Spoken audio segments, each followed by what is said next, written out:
isso é muito interessante lá, que você vai descobrindo essas coisas e isso era uma delas, né? Que nem lá é uma ofensa sentar e mostrar a sola do pé, né? Então antes de você chegar lá, você passa, cara, por um workshop enorme, assim, você fica um mês só em treinamento, só pelos costumes. Que nem o fato de tocar com a mão esquerda, que eles não gostam, sola do pé. E a gente no jiu-jitsu, a gente tem esse costume de estar dando aula, e daí às vezes você corrige com o pé. Tipo, vai com a mão aqui e bota o pé lá. E lá é uma ofensa tremenda encostar com o pé mesmo.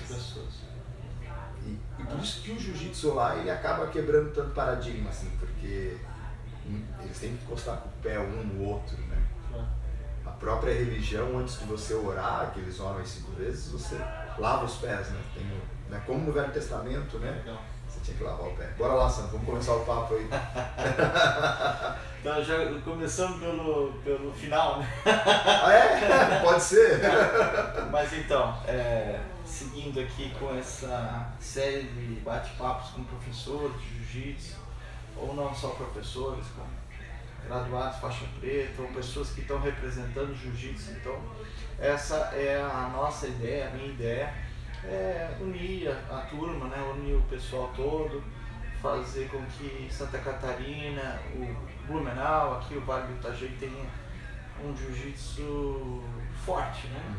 Forte em termos de organização, de estrutura, né? Para que a gente não precise ficar muito indo, né? Rio, São Paulo, então. Eu repetindo isso, né? Então, novamente, meu nome é Sandro Padial e estou me propondo a fazer isso. Hoje a gente está aqui com o Daniel Vieira, que todo mundo aqui conhece como Daniel Feijão. Então, Daniel Vieira, Daniel Feijão, como vocês acharem melhor. Está aqui hoje com esse bate-papo. E queria que você se apresentasse rapidamente e contasse um pouquinho, brevemente, seu início no jiu-jitsu, até porque para não ficar sempre aquela história, como você começou e tal, mas isso é legal, porque não sei se você teve já essa oportunidade de gravar isso, passar isso para frente. Sim. Então. Mas enfim, vamos. É que tem o pós, né? Tem o pré, quer dizer. Então vamos lá. Eu era. Boa noite, primeiramente. Eu era atleta de punhobol, esporte que poucas pessoas conhecem. Antes disso, eu fui atleta de voleibol, cara. Voleibol, olha, 1,68 m e eu queria ser voleibol. Queria ser jogador de vôlei. E, diga-se de passagem, eu jogava bem, era ágil, ia bem. Joguei no Barão 3 anos. Daí eu esqueci desse detalhe que tu já tinha me dito, a gente já falou que jogou. Joguei vôlei e fui convocado para uma seleção catarinense de vôlei infantil e fui cortado. Então aquilo foi uma frustração, vou parar no voleibol. E eu já jogava punhobol, né? Daí ia muito bem, joguei punhobol até os meus 20 anos, fui seleção brasileira inclusive, né? Já viajava muito.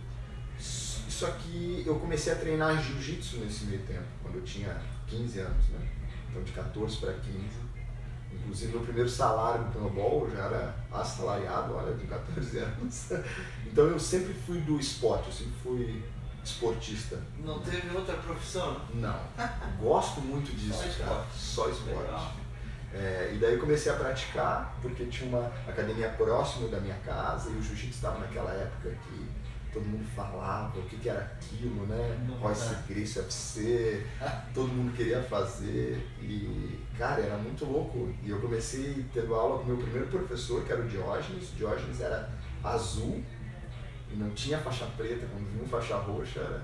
E hoje, graças a Deus, agora tendo essa tua brecha, acho que o Blumenau está muito bem servido. Eu acho que o que você está fazendo é importantíssimo, é o que falta para a gente concretizar ainda mais o que o jiu-jitsu é hoje na nossa cidade, cara. Acho que a gente tem excelentes professores. Aqui eu não vou citar nome porque eu vou acabar esquecendo. Claro. Tem muita gente fazendo um trabalho, tanto que a gente tem gente daqui lutando UFC, gente que já lutou UFC, TUF, tem campeões mundiais. Então acho que a gente está muito bem servido, cara. O jiu-jitsu blumenauense, não só no nível competição, você tem uma história bonita, você é a 3ª geração já de faixa preta, então acho que tu é único aqui nisso, acho que é importante citar isso, né, Sandro? Eu tive a honra de conhecer o teu avô, faixa vermelha, né? Ele foi graduado no 8º Dan. 8º Dan. Coronel. O único 8º Dan que eu conheci. Né? Então, cara, eu acho que a gente tem muita história no jiu-jitsu, né? Aqui. E mais uma vez eu volto e eu acho que a gente está muito bem representado. Acho que a gente está num momento muito consolidado. Isso, cara, que você está fazendo é importantíssimo porque eu vejo uma união maior. Acho que o jiu-jitsu está mais profissional, né? Então eu comecei assim e fui. Comecei com o Diógenes, peguei a faixa preta com ele, né? E nesse meio tempo acabei trocando, fui para outras equipes. Hoje em dia eu tenho a minha equipe, né? Mas comecei com ele. E a tua equipe é a DIP? A DIP. DIP. Tu sabe por que DIP? Existe a Half DIP, né? DIP. Eu imaginava que seria isso. DIP quer dizer profundo, né? Sim. E a minha posição predileta no jiu-jitsu é a Half DIP. É a posição que eu faço menos pior, não vou dizer melhor, né? Mas é a posição que eu mais gosto, eu me sinto confortável ali. Essa posição ficou assim, bastante em evidência nos últimos anos, mas já fazia isso faz tempo? Sim, cara. Entrar ali no meio da perna, e agarrar ali. Até pelo biotipo. Pra raspar, né? obviamente. Até pelo biotipo sendo pequeno. Tronco e tal. Isso. Troncudo, pequeno. Né? E o jiu-jitsu tem muito disso. A posição fisicamente ela te favorece e você acaba fazendo ela. E daí eu tava fora, daí surgiu essa vontade de voltar, daí eu conversei com a minha esposa, eu disse, tá, Cris, agora vamos abrir a nossa. E o nome, cara, parece um troço fácil, mas não é fácil, né? Você sabe disso. Mas ele vem, quando ele vem, você tem certeza que é aquele, não é? Que foi o primeiro. Então. Isso foi mais incrível. Daí a gente pesquisou para ver se não tinha nenhum outro. Não tinha. Cara, e veio bem, porque é um nome forte, é um nome curto, né? Eu fiquei um pouco assim, um nome em inglês, né? O jiu-jitsu é brasileiro, mas, cara, eu acho que... Bom, o jiu-jitsu é brasileiro, né? Primeiro era Gracie Jiu-Jitsu, depois virou Brazilian Jiu-Jitsu. E agora tá se tornando American Então, eu não sei por quanto tempo vai ser brasileiro. Cara, isso é um tema, né, Sandro? Então, mas eu vou te falar um negócio, cara. Você falou, mas é em inglês e tal. 90% do material do jiu-jitsu na internet, no YouTube especificamente, é em inglês. Porque todos os professores mais antigos, vamos dizer assim, né, os mais renomados, foram embora do Brasil, né? Então, assim, meio que no jiu-jitsu o cara é obrigado a saber um pouquinho do vocabulário em inglês, porque senão não sabe. Por exemplo, cara, eu tava vendo hoje 2 entrevistas do Rickson Gracie. Uma que ele deu pro um podcast do UFC, que é o Matt Serra que faz. Ele entrevistou o Renzo com o Rickson. Cara, 1 hora e pouco todo em inglês. Se você não fala inglês, você não entende. A outra entrevista quem está fazendo um podcast muito legal é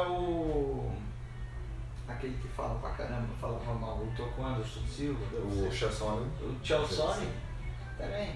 2 horas de entrevista com o Rickson Gracie. Pô, top o material, o que ele tem pra falar, mas tem que falar inglês. Então, o cara hoje que se gradua em jiu-jitsu, eu sou faixa preta, tá falando inglês? Então, eu vou te dar uma dica. É meia faixa preta. Eu não fui para os Emirados antes e para outros lugares por causa da falta do meu inglês naquela época. Daí eu disse, não, eu vou ter que me preparar. Eu concordo com você, Sandro, e eu acho que, infelizmente, a gente está perdendo o jiu-jitsu brasileiro. A gente tem que valorizar mais, porque lá fora é uma identidade nossa. Só quando você vai para fora, você sabe disso. Eu sou brasileiro, e muitas vezes quando você fala que é faixa preta de jiu-jitsu, as pessoas, né, abre uma porta ou outra, né? Ou várias. Eu, graças a Deus, várias portas. E o problema é que o santo de casa nunca faz um milagre, né? E outra coisa, cara, que eu acho é a falta de valorização aqui no nosso país mesmo. Acho que o jiu-jitsu, por ser brasileiro, ele tinha que estar mais dentro das escolas, porque ele é um produto de importação nosso, de exportação. A gente exporta muito isso. Para quem não sabe, o Daniel Feijão teve uma temporada em Dubai, Em Dubai não, em Abu Dhabi. Em Abu Dhabi, né? Deu aula lá. 2 anos. Fez parte desse grupo de professores que tem lá. São 700 faixas pretas hoje. Uma coisa de louco, né? É, uma loucura. E ele viveu essa história toda de jiu-jitsu na escola, jiu-jitsu no exército, né? Todas as forças do país e eu tal. fui um dos poucos coaches dentro dos 700. Só 6 foram selecionados para trabalhar nos 2 projetos. Então isso para mim foi muito bom pro meu currículo. Eu tô no Guinness Book também, cara. A gente fez o maior treino do mundo de jiu-jitsu, então somos colaboradores disso. De que ano é esse Guinness? Cara, tem o certificado lá, 2015. Agora, Sério? Sério, tem certificado do Guinness Book. E a gente fez o maior treino de jiu-jitsu do mundo. E em contrapartida, eu tava nesses 2 projetos, né? Militar e escolar. Dos 700, só 6 estavam nessas, né? Eu gosto muito de trabalhar com criança, gosto demais mesmo. Mas eu estava bem lá na minha base, e daí eu apresentei uma proposta lá e eles gostaram, compraram a minha ideia. Então isso foi muito legal para mim. Hoje são 700 faixas pretas, mas quantas famílias que estão lá, né? Então se a gente parar para pensar. E agora a Austrália está começando um projeto também. É um projeto militar, inclusive eles contactaram comigo em 2016, ano passado. Mas a Austrália é longe, eu já saí dos Emirados. Eu sou muito família, Sandro, então, cara, ficar longe de mãe, ficar longe de vó, pra mim é terrível, cara, eu não consigo, sabe? Eu sou muito apegado. Mas valeu a experiência, né? A experiência absurda. Então eu falo pra quem tá começando e tá vendo, Sandro foi muito feliz nisso. Não é só treinar o jiu-jitsu, você tem que falar inglês hoje. Tem que falar inglês, cara. E ainda bem que hoje em dia eu vejo assim, o pessoal do jiu-jitsu melhorado. Antigamente era muito isso, né? Tinha aquele biotipo que o lutador era o cara que era lutador só. Que ele não teve opção na vida dele, ele foi fazer luta. Não, cara, hoje a gente, tanto que nos Emirados, né, Emirados Árabes, tem médico trabalhando no projeto de jiu-jitsu. Que virou uma grande indústria, né? E tendo retorno financeiro para todo mundo, diversas pessoas se escalam para trabalhar nisso, né? Então, eventualmente, deixam de fazer outras coisas que o pessoal acha mais nobre ou menos nobre, para ser o professor de jiu-jitsu ou para montar uma academia. Mas eu volto a repetir, né? Mas na nossa concepção, aqui, né? Aqui. É extremamente nobre, né? Ser um professor. Lá fora. Professor já é nobre, né? Sim. E de uma arte marcial, então, nem se fala, né? A Alemanha mesmo, você é muito valorizado. Eu não digo financeiramente, porque a gente tem que ver os valores também, né? Alemão lá, a gente sabe, a gente mora numa colônia de lá, ele é muito econômico, né? Sim. Então, o que você tem muito lá é o reconhecimento por ser professor. Né? Que coisa que às vezes a gente falta aqui. Cara, e o jiu-jitsu ele é uma faculdade. Porque para você pegar uma faixa preta, são 10 anos, né? Em média, né? É mais, né? Que uma faculdade. É mais que uma faculdade. Então não deixa de ser uma formação. Mas volto, usar da sua frase, estude inglês. E não só inglês, né, cara? Às vezes o jiu-jitsu tem tudo para se tornar olímpico, isso é um outro tema que eu acho que a gente pode debater. Os Emirados Árabes estão trabalhando muito forte nisso para que o jiu-jitsu se torne olímpico. A gente perdeu a chance agora em 2020, mas acredito que até 2024 o jiu-jitsu entre. O jiu-jitsu se tornando olímpico, ele vai abrir mais portas, principalmente para a gente que é brasileiro, para trabalhar no mundo inteiro. Então, se hoje já é um produto de exportação, se tornando olímpico, cara...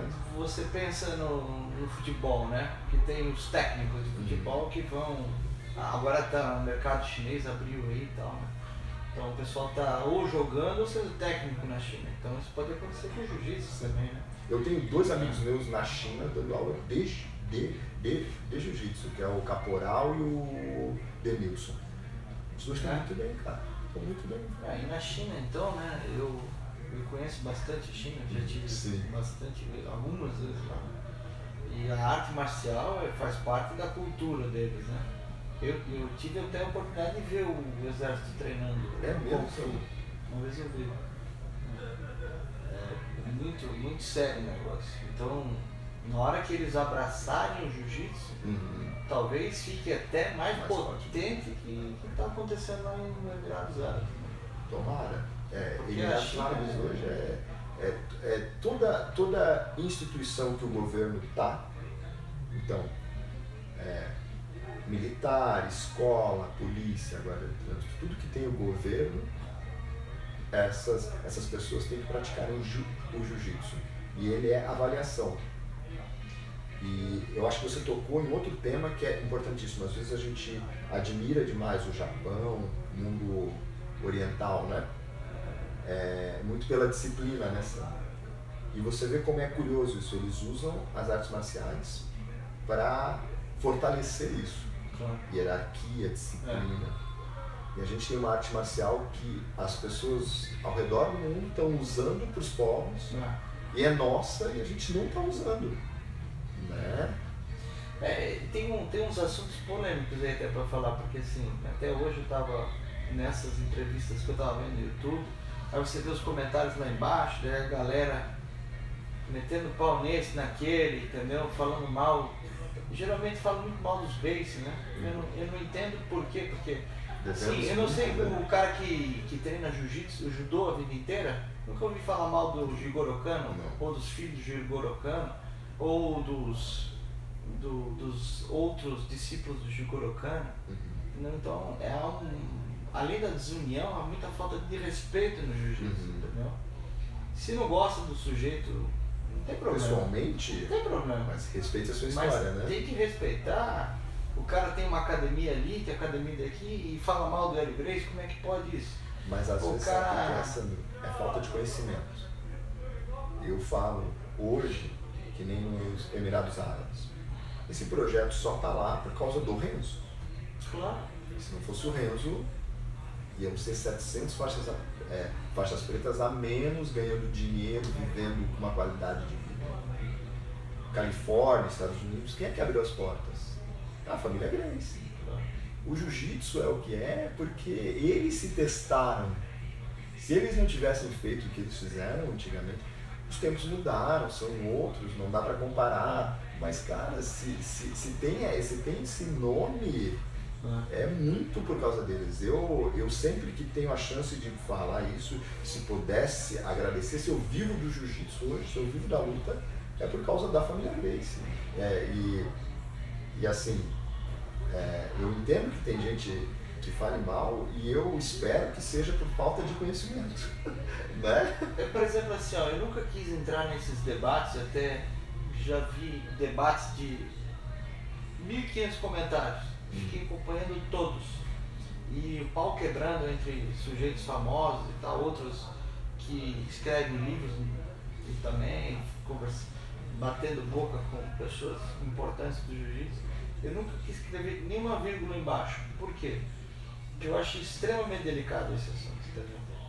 Por exemplo, na minha família, meu avô treinou numa academia onde era de japoneses, que era a Suichi Ono, que foi lutou 2 vezes com o Hélio Gracie, esse mestre. Inclusive o Pedro Valente conversou comigo uma vez pela internet e falou que o Hélio Gracie disse pra ele que foi o cara mais duro que ele lutou na vida dele, depois do Kimura. Eu ia citar o Kimura, né? Ele empatou as 2 lutas. E a outra parte que eles também treinaram muito, foi graduado, a turma lá de onde meu avô treinava, foi com o Jorge Gracie. Então vamos dizer o seguinte, essa academia ficou em São Paulo, existe até hoje, quando eu vou a São Paulo vou visitá-los, está lá 60, 70 anos. Esse mestre Oswaldo Carnevale se graduou faixa preta em 1950. Só que ele não disseminou o jiu-jitsu em São Paulo, ele não disseminou o jiu-jitsu no mundo. Os FADA, que se falam muito do Rio de Janeiro, não disseminou o jiu-jitsu no mundo. Ele não disseminou o jiu-jitsu no Rio de Janeiro. Mas tu sabe. Ele era só uns focos de resistência. Mas tu sabe se não fossem os Gracie, todos teriam minguado.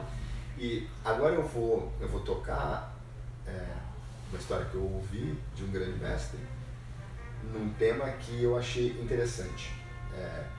Mitsu Maeda tinha essa cultura de não disseminar mesmo. Ele ensinou para a família Gracie por uma forma de gratidão. Uma troca de favor. Isso. E o que foi passado era para a família Gracie passar para poucos. E eles estavam fazendo isso. Sabe quem disseminou, né? Carson Gracie. Foi Carson. Então, lógico, a gente tem esse conhecimento, mas às vezes as pessoas que estão ouvindo ali não sabem disso.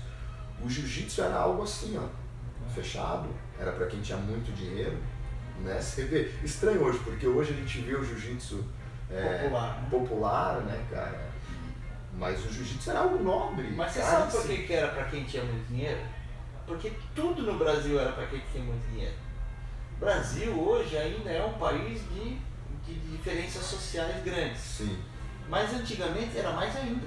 Sim, sim. A única coisa que as pessoas tinham acesso era ao estudo público, que era muito bom. Uhum. Mas, cara, aula de inglês, quem podia pagar? Não, era só viajar para o exterior? Não, viajar de avião. Viajar de avião. Então, o jiu-jitsu entrava nessa classe de coisas que o cara queria fazer, mas não podia pagar. Mas entendeu? Não entendam mal, mas o karatê já era mais acessível. Não sei se todo mundo podia pagar. Eu acho assim. Mas o jiu-jitsu era extremamente caro porque quantos profissionais tinham, né? Poucos, né? Tinham poucos, né? E o Carson veio com aquela bondade dele e começou a ensinar para um, para outro. Não cobrava você? Não. E olha onde é que tá hoje, né, cara? Então, muito disso, se tu pegar essas árvores de equipes maiores, tu vai ver o começo lá no Carson, sabia? Algum aluno do Carson, né? Algum aluno do Carson. Você sabe que e também essa cultura de não passar, era mesmo para quem estava ali, tendo aula e pagando, sendo muito próximo dos mestres e tal, o negócio não era assim. Eu vivi isso e meu avô falava muito isso também. Você se graduava a faixa preta, com todo o conhecimento fundamental, avançado ali do faixa preta, até um certo ponto. Dali para frente existiam as aulas dos faixa pretas e aonde começavam a aparecer, vamos dizer assim, os segredinhos, os pulos do gato, uma mão diferente aqui, ali, né, entendeu? Então as coisas não eram assim, faixa azul com todo o leque de posição, entendeu? O negócio era assim, tudo bem, né? Você mostra que você vai ficar aqui até a faixa preta, você é uma pessoa que merece e a gente vê lá na frente o que eu te ensino.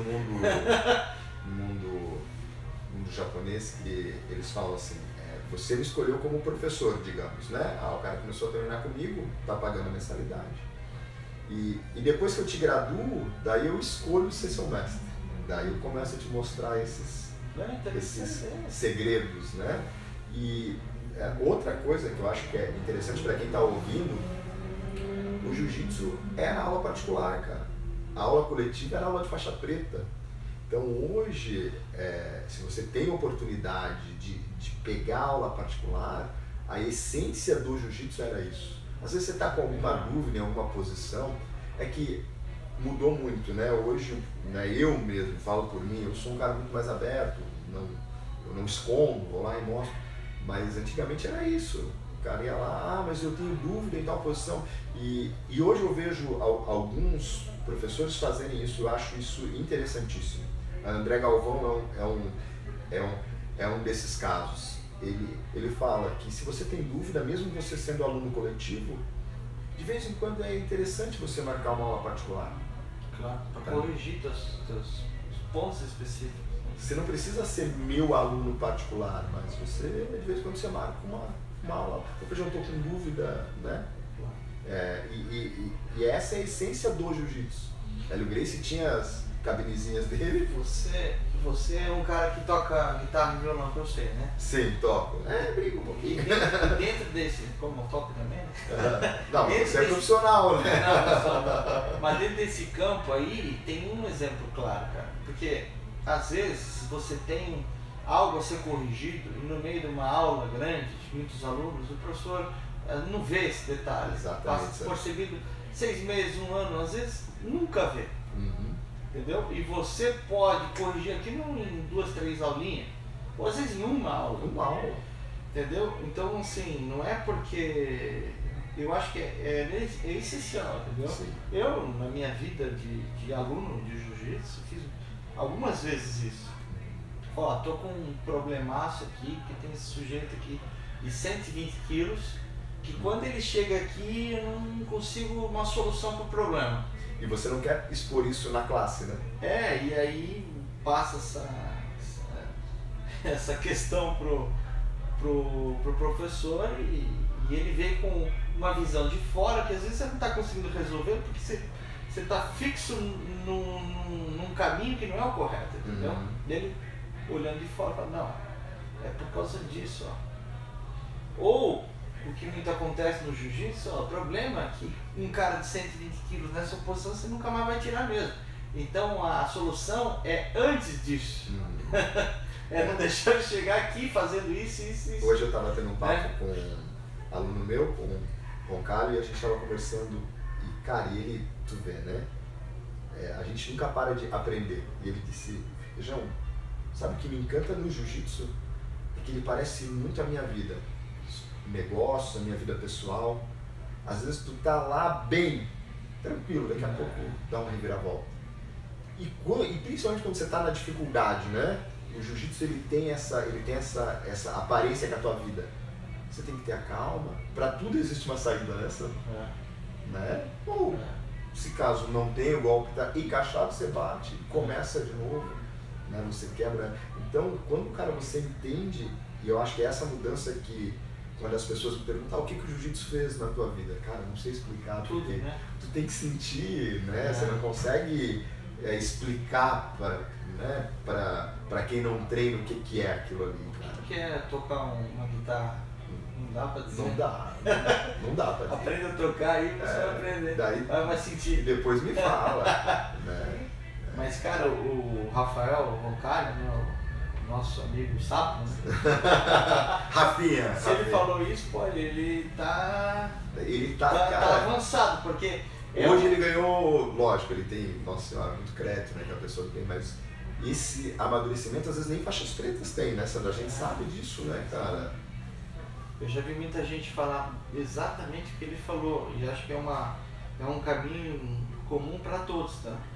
Porque o jiu-jitsu, ele fala muito de autoconfiança, e as pessoas associam apenas a autoconfiança a ser valente e não sabe que é autoconfiança na hora de uma reunião, é na hora de entrevista de emprego, isso. É na hora de fechar um contrato importante na tua vida, no teu trabalho lá, entendeu? Eu, todo período que eu dei aula, eu sempre falei isso para os meus alunos, eu nunca me importei com competição, então a minha fala ainda era mais agressiva nesse ponto.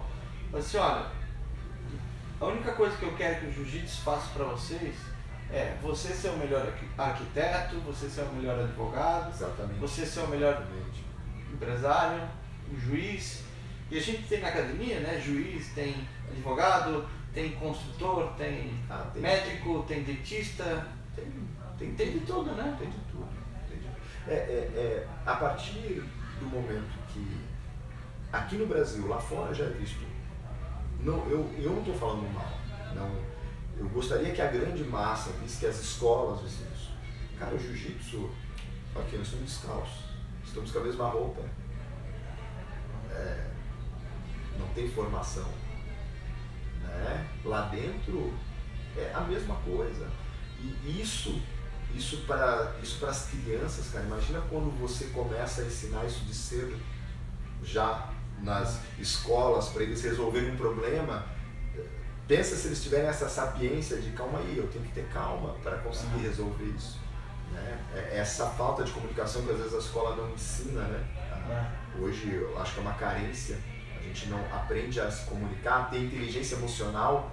Eu acho que essa é a nossa principal deficiência. E a partir do momento que você ensinar isso e que lá dentro somos todos iguais, cara, nossa, isso vai fazer uma diferença que o mundo já está vendo. Né? Então, a gente está num lugar onde está despido de tênis, até cara descalço mesmo, e eu não vou nem falar naqueles valores que a gente já sabe, que é hierarquia. Às vezes o cara é mais novo que você, mas tem uma faixa maior, você tem que respeitar. Imagina você ensinar isso para uma criança, aprender a cair, aprender a bater, né? a dizer, ok, perdi, você foi hoje não deu, né? Hoje não deu. Né? Perdi para mim mesmo, né? Cara, então é isso, é exatamente isso que você fala, essa transformação pessoal que o jiu-jitsu faz e que quem ainda não sentiu isso, né? Pode vir, cara, que você... Lógico, no começo, mas hoje, agora vou vender meu peixe, hoje esse tempo fora é espetacular, né? Porque o jiu-jitsu é nosso e foi para fora para ser aprimorado.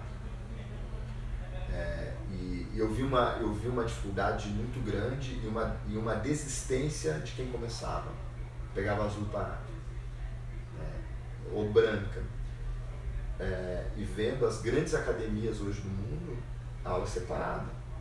Iniciante é uma coisa, intermediário é outra, avançado é outra. Então hoje eu consigo fazer isso. Hoje a gente tem a turma de iniciantes e avançados. Eu ainda não tenho intermediário. Né? Mas vai ter, né? É só questão de volume de alunos. Isso. Só isso. E eu vou te falar, existem números, né? Eu gosto de trabalhar em cima disso. Dizem que academias de jiu-jitsu, a rotatividade é de 50%. Eu acredito que seja até maior, cara. Mas enfim, isso são números. Quantos caras que começam e chegam numa faixa preta? Quantos começaram com você? Né? Por que isso? Muitos param, né? Quer dizer, a estatística de quem para o número é alto. Muitos. Cara, e daí estudando isso e vendo, um dos motivos é isso, um treino misto, né? Não que seja ruim, mas vamos lá para a origem, como a gente estava comentando, com aula individualizada, com aulas pelos níveis, né? Não dá para criança treinar com gente grande, né? Adulto. Não dá para faixa branca treinar com faixa marrom. O treino não vai ser bom para nenhum dos dois. Certo? Um dos dois não vai treinar. E hoje em dia, com essa riqueza de detalhe, de posição, de treinamento, algumas coisas estão sendo esquecidas. Os fundamentos para o faixa branca, a posição do faixa branca. Hoje eu vejo muito isso, o faixa branca fazendo berimbolo e não sabe dar um armlock de guarda fechada. Não estou criticando o berimbolo. Longe disso, berimbolo só que eu acho que você precisa ter uma base, né? E dentro disso, cara, hoje a gente tem esse treino e eu vou te falar, meu índice de rotatividade hoje é menos de 10%. Tudo bem, a gente está com 6 meses, mas já é um número, né? Já é um número. E trabalhando dentro, cara, do que você disse, e a gente já comentou sobre isso, mas eu acho importante a gente registrar isso. Estou fora do ar. Agora online, né? O índice de competidor da IBJJ, que eles têm registrados, que competem é 3%. Quer dizer, as pessoas ainda são federadas, mas só 3% que compete. Vai à competição com frequência. Daí eu me pergunto, eu quero trabalhar para 3% ou eu quero trabalhar para 97%? 97%. E não é comércio isso. Não é porque tu não está competindo, Sandro, eu acho que isso tem que ser muito bem dito. Não é porque nós não vamos para a competição, porque a gente não leva para a competição. Eu ainda, às vezes, levo, mas às vezes, né? Não é sempre. Não é todo final de semana. Porque o meu jiu-jitsu é menos do que quem compete. Às vezes o cara é competidor, sabe menos jiu-jitsu do que um cara que não compete. Olha, eu acho que a competição, em termos de treinamento completo, ela é mais eficiente. Ela torna o cara mais deficiente. Porque senão não existe lutador que vai ser bom em 100 golpes, 150 golpes. Ele tem lá seus 5, 6, 8 golpes na ponta dos cascos que ele pega todo mundo. Talvez ele não seja muito rápido, eficiente, preciso nos outros 90. E talvez nem treine aqueles outros. Então, talvez ele seja um cara meio bambo para um lado, bambo para o outro lado, mas extremamente eficiente na competição, campeão do mundo, 10 vezes. Mas pode ter, não, com certeza vai ter muitos elementos que ele não vai ser tão bom. Então, às vezes, o cara fica meio torto. Sim. Porque não trabalha o todo, entendeu? Mas, assim, ruim? É ruim? Não é ruim. Não, são escolhas pessoais também. São escolhas. Só que como a gente respeita o competidor, a gente gostaria que o respeito viesse... Cara, uma vez você me falou uma frase, e eu tenho uma boa memória. E você disse assim, o jiu-jitsu, eu creio nele de algumas formas. Existe o cara que quer praticar jiu-jitsu até os 70 anos. Lembra que você tinha dito isso? Existe o cara que vai praticar jiu-jitsu de alto rendimento, qualquer esporte de alto rendimento, você não vai praticar a sua vida inteira. Consegue. A gente vê Maurício do vôlei, um cara que, depois que ele parou de render, ele não quer mais saber de jogar vôlei. O Ronaldinho é a mesma coisa, mas não quer mais jogar bola. Né?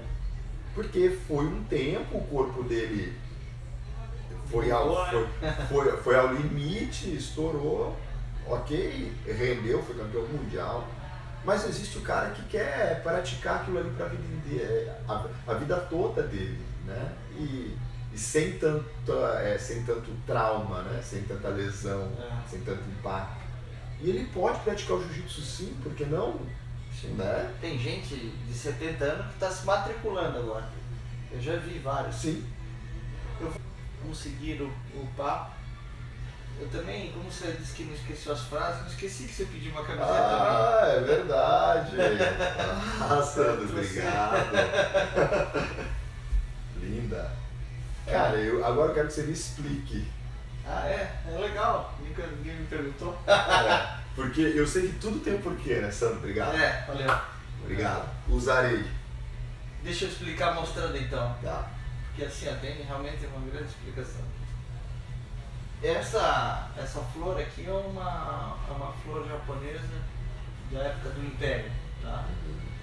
Então eu queria usar um símbolo japonês. Muito bom. E esses dois lutadores, esse cara aqui é o Hollis Gracie. E esse cara aqui é o cara do karatê que lutou com ele.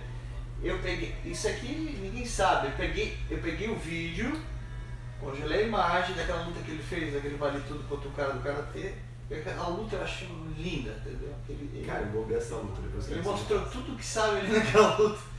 Fantástico. E aí eu peguei, congelei a imagem, cheguei pro cara que fez a arte, falei, eu quero. Mais ou menos esse tipo de configuração assim, de posição. Eles estavam um pouco longe, podia aproximar um pouco e tal. Porque eu gosto muito dele, do Hollis Gracie. E outra, pra mim, o jiu-jitsu não tem jiu-jitsu sem pensar que ele é uma luta de combate. Self-defense, né? Defesa pessoal, self-defense, então pra mim não existe. Então também queria que houvesse no meu logo essa simbologia. Ótimo. Então eu não queria assim, um armlock, um triângulo. Não, beleza, a flor é algo suave, né, cara? A flor é oriental, muito, muito bom gosto. Surgiu, nem tu falou, né? Surgiu rápido assim essa ideia. Cara, que legal, que legal. Eu bati um pouco de cabeça, mas quando ela veio eu falei, não, é isso aí. Parabéns, olha então, eu não sabia o porquê. Nunca ninguém tinha te perguntado? Cara, acho que não. Interessante, cara. Voltando, né, sobre a defesa pessoal. Não podemos esquecer disso. Eu gosto muito de aquecer fazendo defesa pessoal. Cara, o Demian Maia, todo mundo conhece, né? Cara que luta UFC, tem pra mim o melhor jiu-jitsu hoje do mundo lá. Ele e o Jacaré, os dois melhores hoje. E ele fala que nas aulas dele, ele costuma aquecer, ao invés de ficar correndo, fazendo polichinelo, né? Eu nunca vi ninguém correr numa luta e fazer polichinelo, né? Enfim. Você aquece com defesa pessoal. E o intuito do aquecimento é aquecer. Cara, por que eu vou desperdiçar energia se eu posso ensinar alguma coisa? A gente pode fazer um movimento. E eu acho que isso é esquecido, Sandro. Você é um cara que dá muita importância para isso, para defesa pessoal, sabe? Vou dizer o porquê, não o porquê de todo o meu raciocínio, mas um dos porquês. Cara, jovem que nunca viveu uma situação de conflito, de uma briga, é raro, né? Então todos nós já tivemos no Brasil, nossos probleminhas, né? Que tem que se defender e tal, né? Na minha vida e nas outras pessoas que eu presenciei nesse confronto, toda a confusão, toda uma briga, todo um conflito, ele começa entre um empurrão, uma postura agressiva do outro sujeito. Muito disso pode acabar só com uma boa postura, né? Se você tiver uma boa postura, o valentão lá do outro lado, que geralmente é um covarde, né, que tá com 2 ou 3, ele já falou, opa, esse cara não sei se vale a pena, né? Tá meio estranho aí, né? Então, já começa aí a defesa pessoal. Outra, muitos dos meus conflitos, que graças a Deus o jiu-jitsu como um todo me salvou em todos, quase nenhum eu tive que usar técnicas de solo. O negócio acabou muito antes que isso. No jiu-jitsu, a técnica de imobilização ou de torção ou estrangulamento, você faz ela em pé. Sim. E muitas vezes eu acabei com o negócio ainda em pé. Porque um conflito é 30 segundos, é 1 minuto. Muito rápido. Às vezes ele pode durar mais, só que as pessoas chegam, sempre tem a turma do deixa disso, ou tem alguma situação que acaba ali. Então pensa bem, se você precisa de uma arte marcial para se defender, é bom que você saiba ela completa. Porque nem sempre você vai ter a oportunidade de ir ao solo. Perfeito. Entendeu? Perfeito. Eu vou te dizer um negócio, você entra numa briga, um cara te dá um soco. Eu vou berimbolar. Aí vem o teu amigo, o amigo dele, a tua mulher, um cara da rua, e separa. A briga durou 10 segundos, 15 segundos. Você poderia ter pego o cara e dobrado ele, amassado, virado do avesso, se durasse 1 minuto. Mas você não teve a oportunidade. Sim, perfeito. Você tomou um soco, tá? Você podia ter dado um pau no cara, resolvido a situação, se fosse um bandido, ter controlado tudo, mas não teve essa oportunidade, porque você tinha que aprender a saber bloquear um soco. Você não sabe, você não treina, você nunca aprendeu a fazer isso. Então, a situação de conflito, ela não é como o treino de academia, começa de joelhos, ela começa com um cara querendo invadir teu carro, um cara botando a arma na tua cabeça, um cara te empurrando. Cara, ou você é completo, ou você não está seguro completamente. E a fase do solo completa é a última da fase, porque o conflito começa em pé, ele segue com trocações ou agarramentos, e o último passo é ir ao solo, porque as pessoas se agarram e acabam caindo no chão, né? Sim. É o último passo. Perfeito. É isso que eu penso. Então, por isso que eu friso muito isso para assim, pessoal. Senão, dentro de um quadrado muito pequeno, onde você não consegue rolar no chão com o karatê é melhor. Lógico. O kickbox é melhor. Ou até um Krav Maga é melhor. Você não usa o teu jiu-jitsu completamente. Esse é meu ponto de vista. Perfeito. É ótimo esse ponto de vista. Então, hoje, cara, eu vejo e vi muito isso, porque lá nos Emirados a gente tinha muita, escutem, aula de defesa pessoal. Então, eles estavam ensinando o lutador de jiu-jitsu a defesa pessoal. Você acha que é faixa preta e que sabe muito a defesa pessoal. Não, você não sabe. E principalmente essa que você está falando. E eu via muitos casos desses, assim. Cara muito bom de jiu-jitsu, de solo, mas a parte de pé, a parte de trocação, que é jiu-jitsu também, se você for pesquisar, você vai ver que né? Não sabe.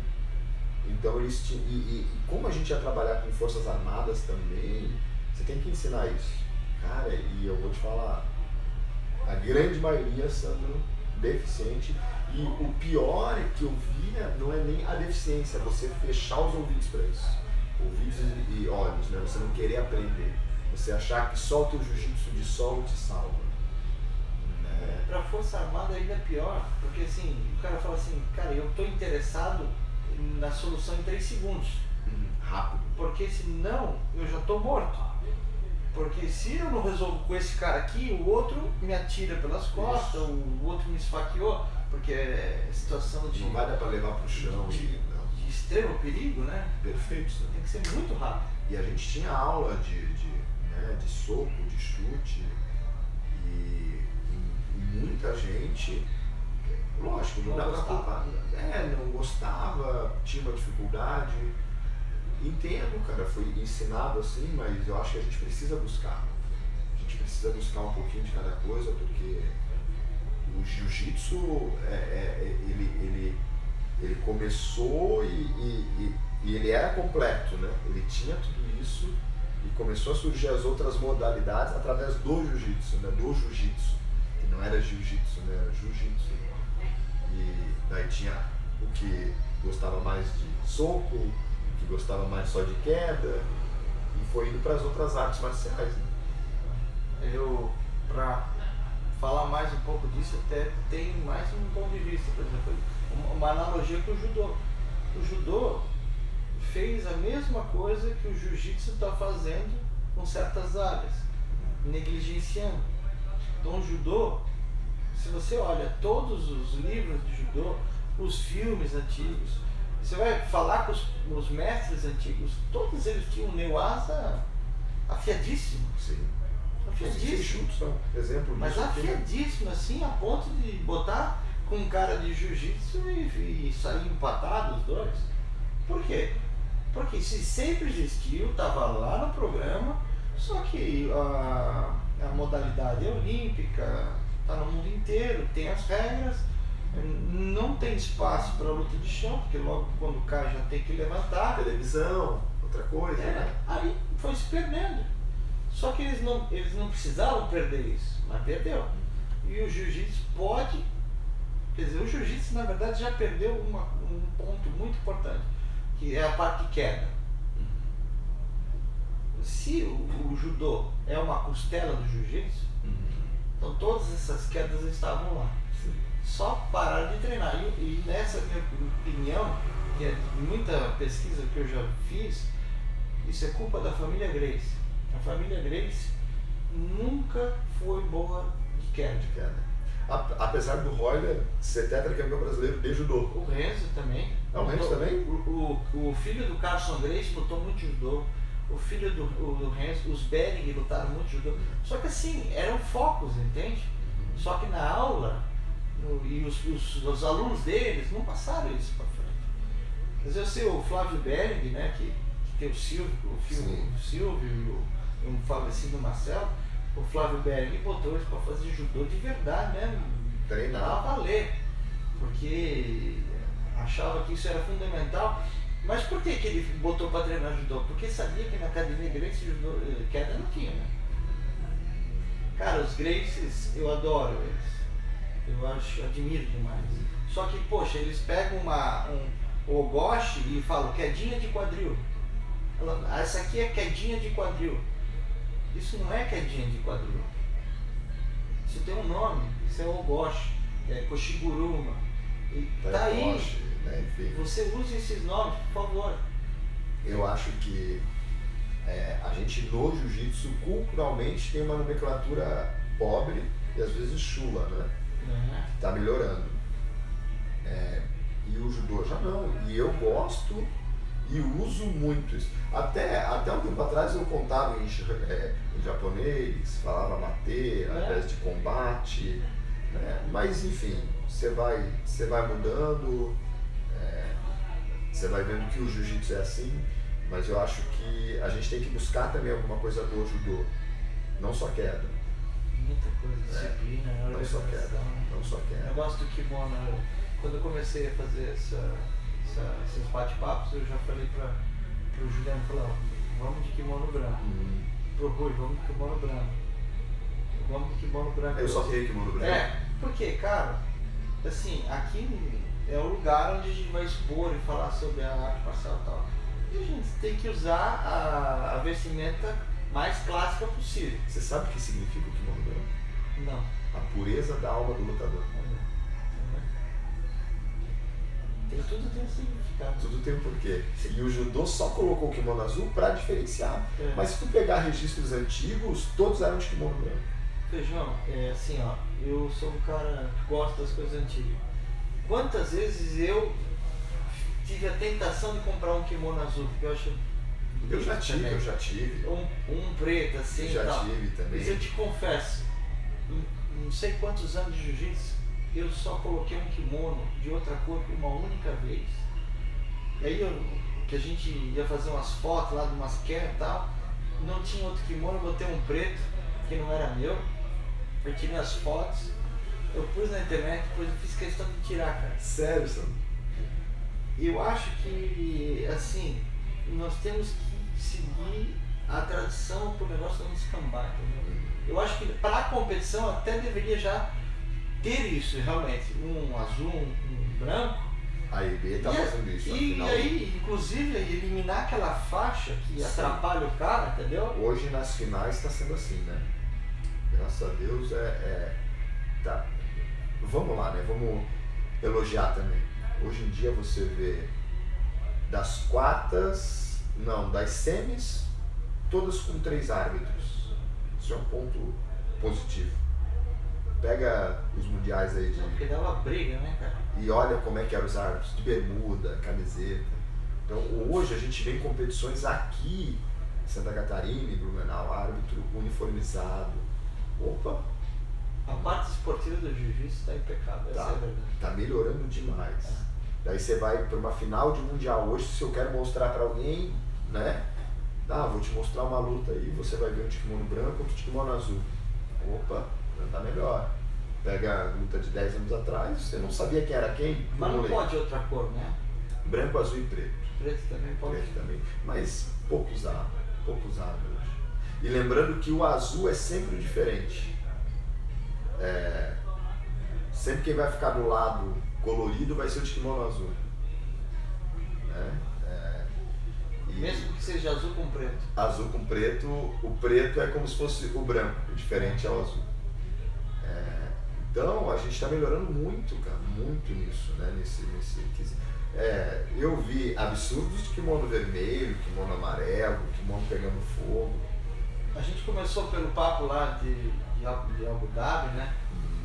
E depois a gente foi se apresentar. Mas vamos voltar para lá. Lá eles usam um kimono cor de areia, né? Areia para os instrutores, né, no caso, a gente.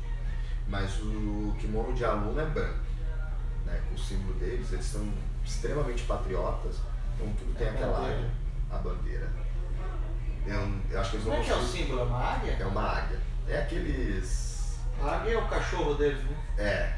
Cara, passa na televisão, aquilo é muito... Coisas que passam na TV lá, como se fosse a nossa Globo aqui. Competição de jiu-jitsu, todo final de semana, horário nobre. Sério? Pô, você não tinha ideia, É uma doideira. Às vezes a gente estava em casa domingo, vamos ligar a TV, competição de jiu-jitsu. E mostrando os árabes, todo final de semana tem, ou de adulto ou de criança. Mas uma pergunta que eu nunca me ocorreu. O jiu-jitsu entrou na mente dos caras mesmo, ou ainda é um negócio que o governo pediu que tem que ter? Tudo que é imposto é complicado, né? Não é tão bem visto, cara. Tema bom, mas não é tão fácil trabalhar lá.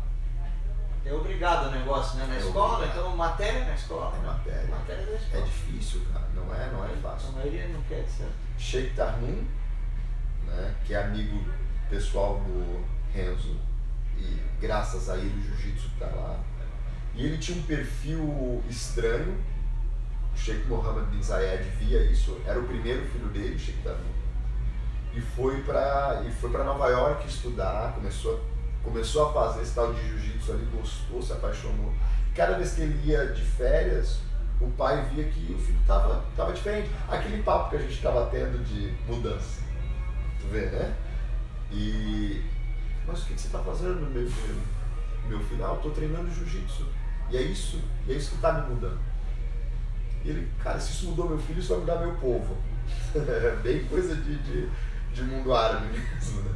Então vamos colocar aqui. Daí, junto com o Sheikh Tarnum, eles começaram a implantar, o projeto era pequeno. E, cara, o projeto foi crescendo e o país começou a ser visto fora também. Porque eles não têm tradição em nenhum esporte, a não ser corrida de camelo e águia. E só tem lá também. Né? Então, cara, vamos colocar. Daí hoje eles têm o. Agora me fugiu lá o nome, mas eu vou lembrar. Que é um menino que já fez luta dura contra André Galvão, Rodolfo Vieira. Né? Isso, esqueci o nome dele. Não sei o nome também, eu já vi lutando. Esqueci. E o Sheik adotou ele como filho. E ele leva o nome, ele é como se fosse o nosso Ronaldo hoje aqui lá. Ronaldo, Neymar. Isso, ele é uma estrela. Ele é uma estrela, uma celebridade. Né? Então, para eles isso é importantíssimo. E falou um negócio, desculpa. Sim.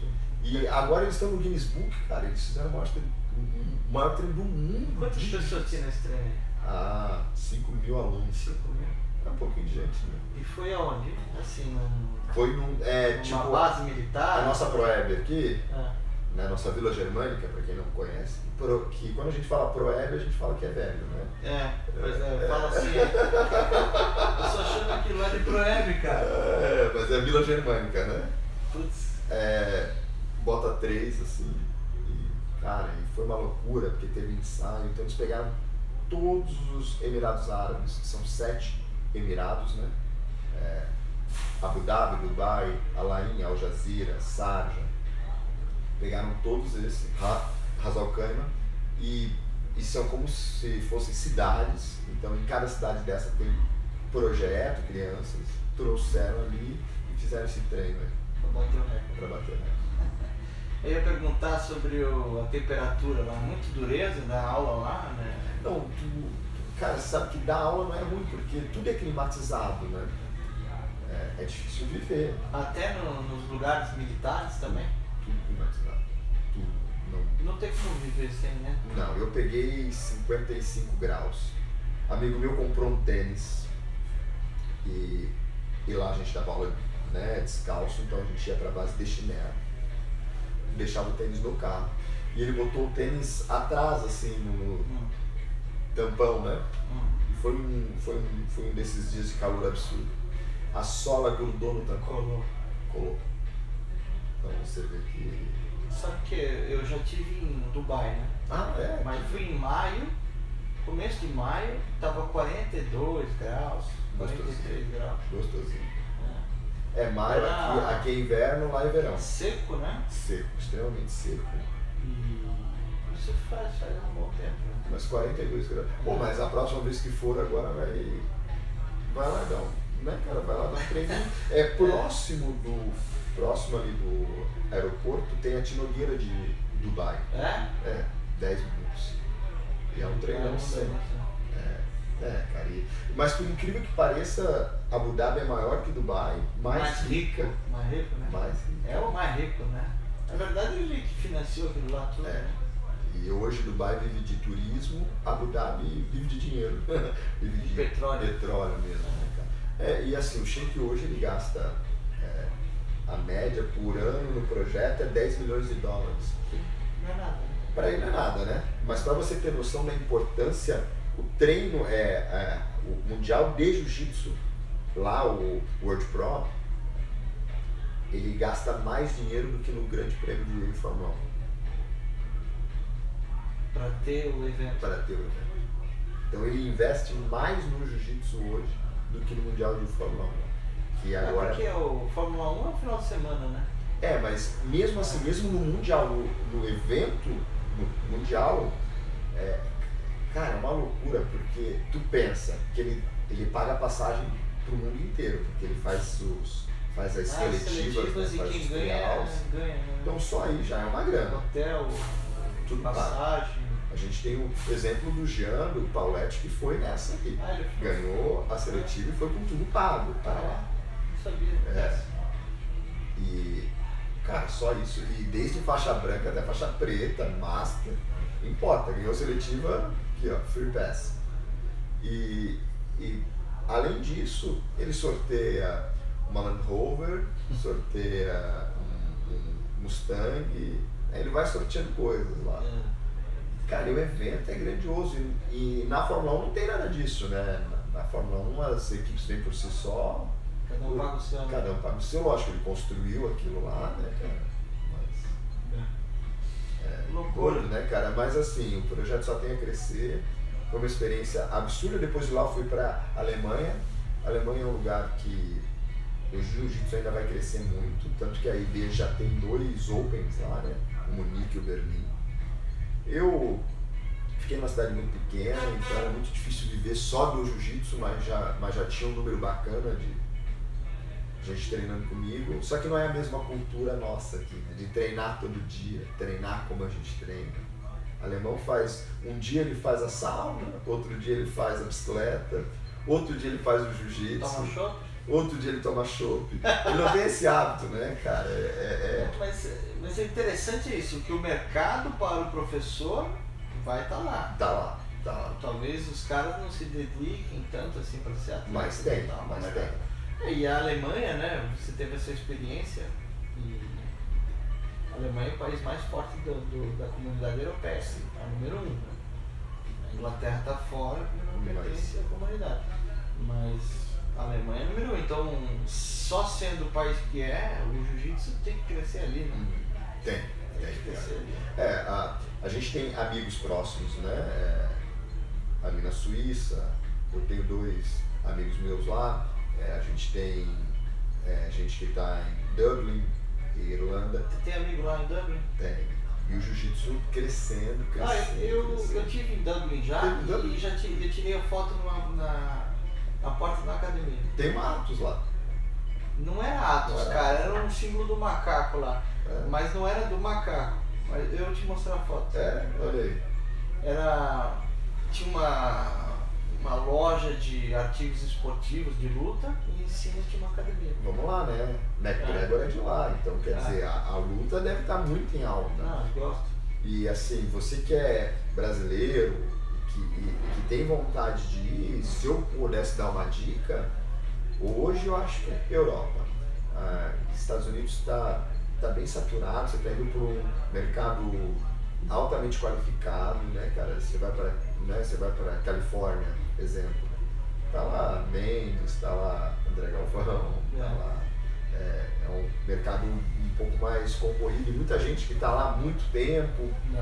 Não estou falando que não tenha, mas Alemanha... O Roger Gracie está na Inglaterra, não é por nada, né? É o melhor cara do jiu-jitsu dos últimos Braulio Estima também está perto dele ali, né, cara? Braulio, o irmão dele, também estão lá. O filho do Hélio Gracie, mais novo, o Robin, vocês conhecem ele? Não, esse não. É o mais novo de todos. Tá lá também? Ele mora em Barcelona, ele tem academia lá, sei lá, 15 anos.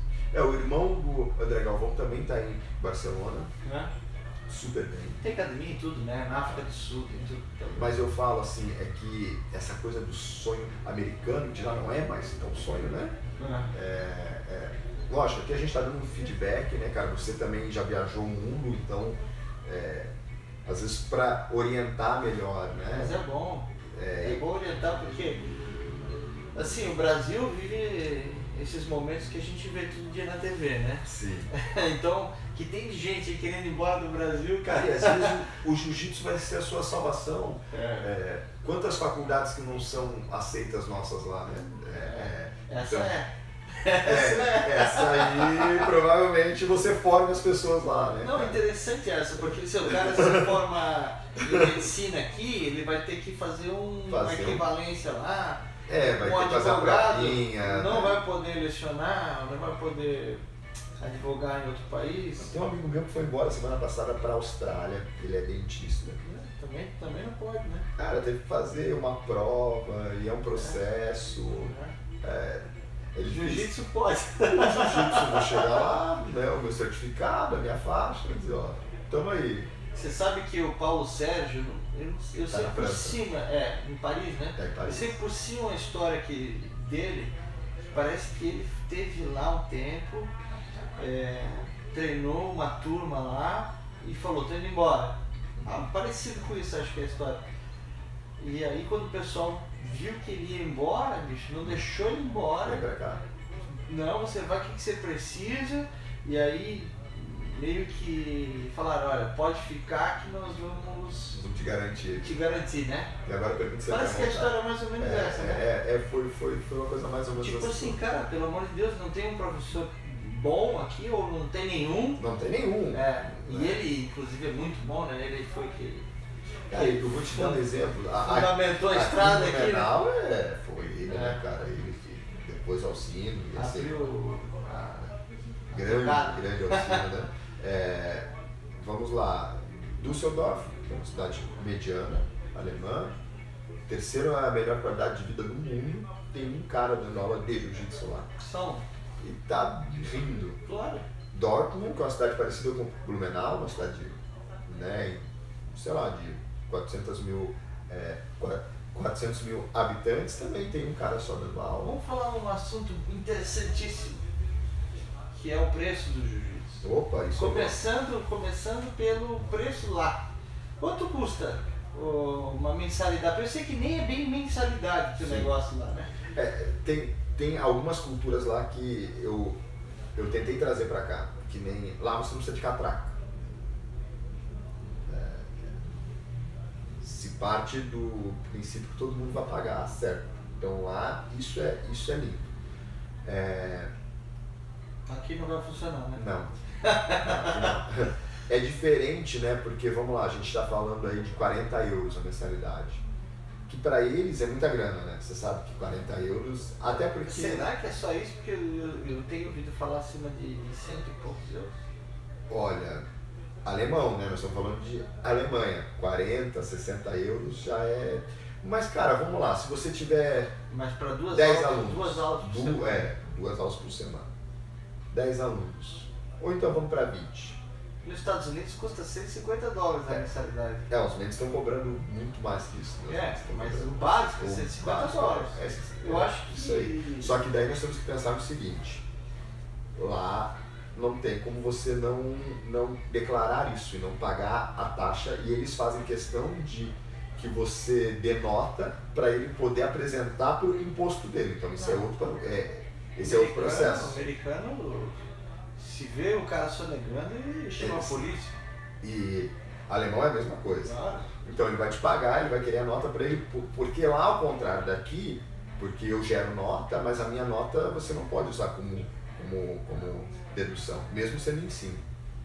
Mas eles consideram que a luta não é isso. E isso é outra coisa interessante. Mesmo eu te dando a nota, você não vai poder abater do teu imposto de renda. Lá, eles têm, cara, essa cultura. Eu estava numa cidade pequena, então era de 40 a 60 euros. Mas qual é o cálculo que eles fazem lá? Para você viver com um filho bem, um salário de 800 euros, você tem muita qualidade de vida. 800 euros não é um salário ruim. Não é difícil você ganhar 800 euros. Eu garanto para você que está ouvindo, com 800 euros, você vive às vezes muito melhor que um cara que ganha 8, 9, 10 mil aqui. Assim, 800 euros eu diria, ou $800 nos Estados Unidos, que é o mínimo do mínimo que o cara ganha e ele já vive bem. Mas eu estou falando 2 aulas por semana à noite. Se você quiser fazer isso full time, você vai poder. Só que lembre-se, né? Você vai ter que pagar imposto disso, é diferente daqui. Aqui você abre uma MEI ou você vira uma simples, né? E aqui o cara vai ganhar bem lá, porque ele vai dar aula particular para muita gente, muito executivo, né? Um país cheio de gente muito que pode pagar, entendeu? Os aluguéis não deve ser fácil de achar, mas por sua vez não deve ser tão Não é caro. caro, não é caro. Mas não é fácil de achar lugar, Não. cara. Isso é difícil, na Europa é extremamente difícil, cara. É muita construção antiga, muita gente morando já, né, cara? Não tem lugar adequado para uma aula assim, né?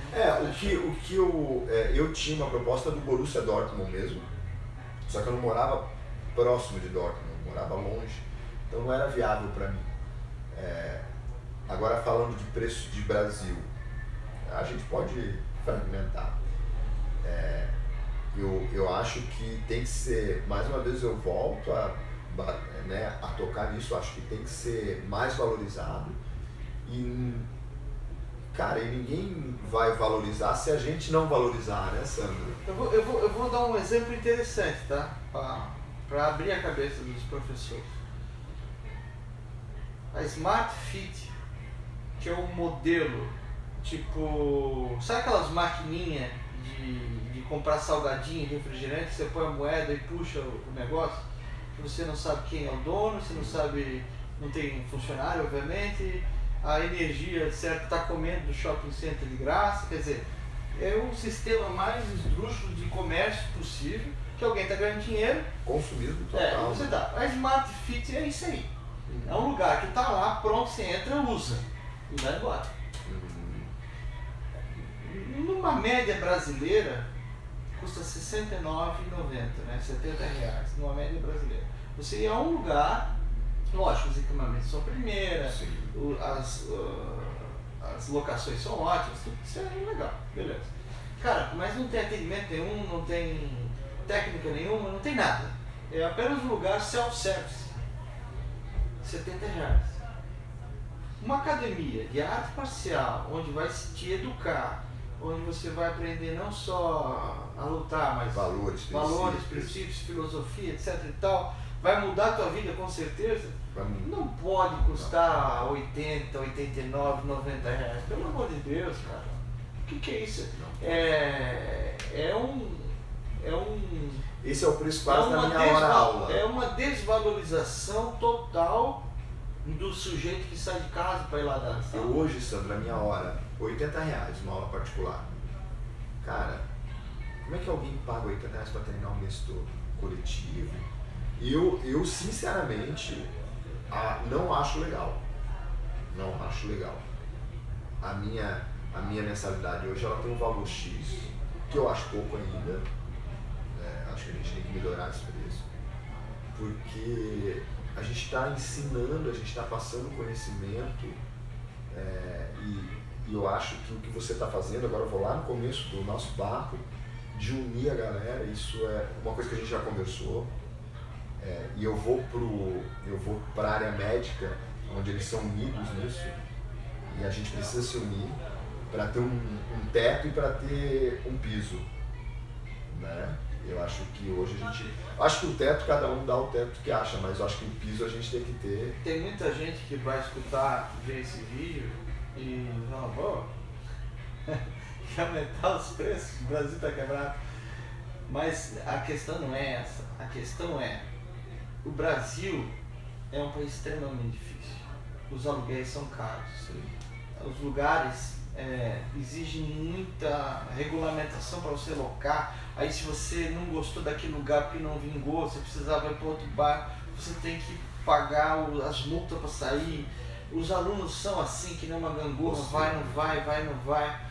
Então, se você quer continuar treinando jiu-jitsu, é bom que você dê mais valor para as academias abertas e pague bem elas, porque senão amanhã elas não estão aí.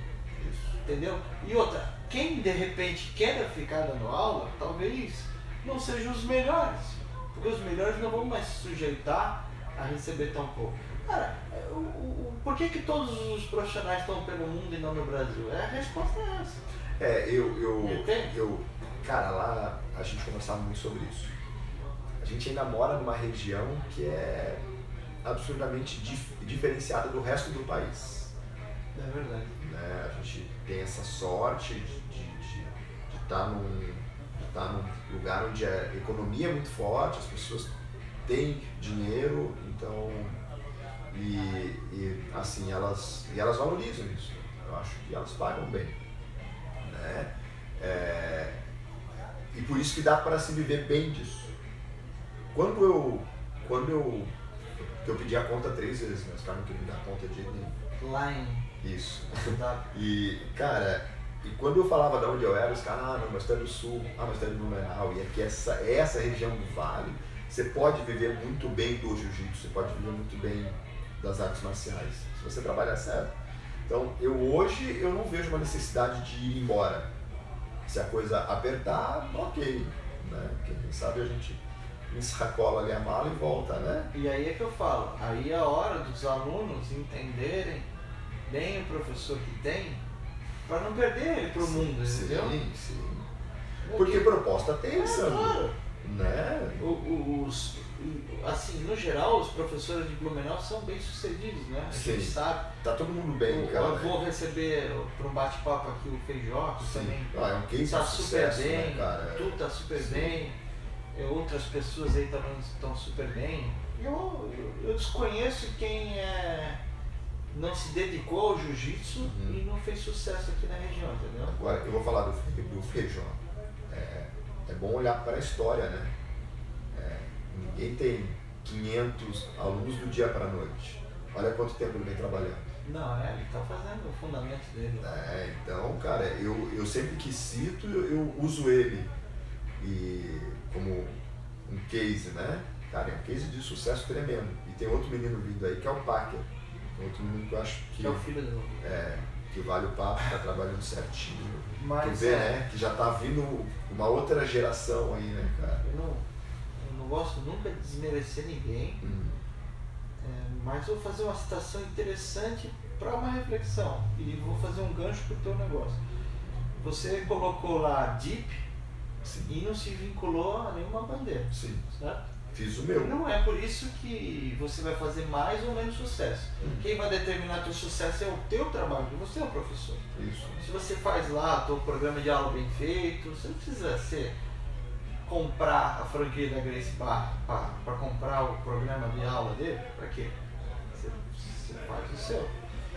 O Feijó, ele é associado à S-Team, né? Isso. Que também é o Alexandre Souza de Florianópolis, que não é uma bandeira nacional nem internacional, e você vê o sucesso que ele faz. O cara, então isso é interessante para os professores saberem que não precisa ficar... O Packer, primeiro... cara, vou até citar, não precisa ficar Nova União, Gracie Barra, cara, bacana, se você achar que é o caminho, ótimo, não tem problema. Mas saiba que não precisa também. Não. Não precisa. É bom, mas eu acho que tem que entender o local que você está. Você tem que entender a linguagem do público que você está querendo atingir. Eu acho que no Blumenau tem uma coisa de muita tradição, você saber quem você é primeiro. A pessoa quer saber quem é o fulano. Eu não quero saber se tu é Gracie. Tanto que a gente não tem as duas maiores equipes do mundo, a gente não tem. Não tem Gracie Barra aqui. Aliança também não tem. Não tem aliança aqui. Então, quer dizer, se fosse isso que é o que te vende, a gente já tem duas aqui. E outra, tem Nova União e é forte. Não, é muito forte, né? Mas, se não fosse Nova União, ia ser forte igual. Porque o nome do Marcos Cunha é muito forte, né? É isso que eu queria chegar. O que vende não é a bandeira dele. Não. O que vende é o trabalho bem feito dele. Cara. É um trabalho muito bem feito. É o professor. Uma equipe enorme, uma maneira... Então, lógico, eu acho bonito essa fidelização, mas se ele quisesse não se vincular e quisesse só ser ele, pronto. Ia estar grande igual. Então, mas faz tudo direitinho, vai lá, cria um CNPJ. Isso, não, age como tem que ser. Age como tem que ser. Faça... Porque, cara, como é que eu vou cobrar disciplina, como é que eu vou cobrar a coisa certa se eu não faço o certo? Então, eu acho que é isso que a gente tem que ver. Se fosse em São Paulo, se fosse em Curitiba, uma bandeira grande se vende, porque as pessoas não se conhecem como a gente conhece aqui. Então, vale pelo... tu é campeão, ou você é da Gracie, ou você é da Atos, né? Enfim. Agora, a gente está num lugar onde... O nosso ciclo é pequeno, né? A gente tem vários amigos em comum que a gente nem sabe, não é? Então é isso é que é o mais importante, eu acho que o trabalho bem feito. Feijó, Marcos, Pinheiro, enfim, vários aí, que o trabalho é bem feito e por causa disso vai. Não é a bandeira. Não, né? E essas bandeiras, no final das contas, elas causaram muito problema pro jiu-jitsu. Bairrismo e tal. Não pode aqui, não pode ali. Aquela época trash do jiu-jitsu, né? Isso foi muito causado por causa disso. Mas eu acho que está caminhando. E eu vejo assim, se tu me perguntar no futuro, é só você ver o número de equipes que se filiam a IB todo ano. Eu não vou ter números precisos, né? Equipe nova. Cara, todo dia surge alguma coisa. Né? E eu acho que um erro também dessas franquias grandes, cara, eu também não sei se é um erro, mas é que se paga caro para ter pouco feedback, né? Às vezes, né, cara? No final das contas, eles querem vender produto, né? Esse ano, 400 franquias, que nem a Gracie Barra. E isso aí é maior do que uma rede de lojas da Hering, é maior que a rede de lojas Avan. O cara tem 400, ele tem 400 lojas para ele vender produto. Afinal, é isso que eles querem, né? Convenhamos, né?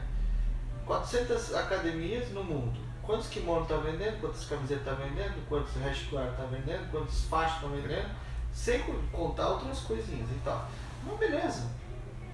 Entendeu? Então, isso é uma máquina de dinheiro. Eu acho isso interessante. Hoje o que a gente está produzindo? A gente está produzindo plano de aula que a gente vai vender.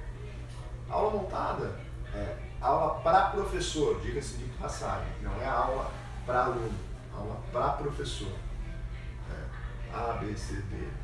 E a gente também está montando um app com posições, com coisas onde você vai ter uma parte gratuita e uma parte avançada.